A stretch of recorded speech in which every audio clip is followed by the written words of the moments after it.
Hey everyone, welcome back. In today's video, I'm going to show you how to set up a proxy in Janitor AI step by step. So let's get started.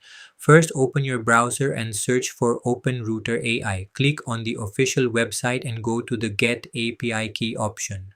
Now sign in using your Google account or create a new account if you don't have one.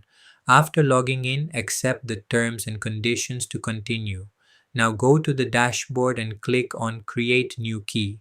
Give your key a name, for example, Janitor. You can also set optional settings like credit limit or expiration date, then click on Create. After that, your API key will be generated. Copy it immediately. This key is very important, so don't lose it. Now open Janitor AI in a new tab.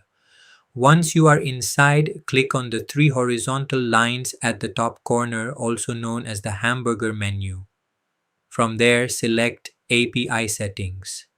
Inside API settings, go to the proxy section. Then click on Add New to start setting it up.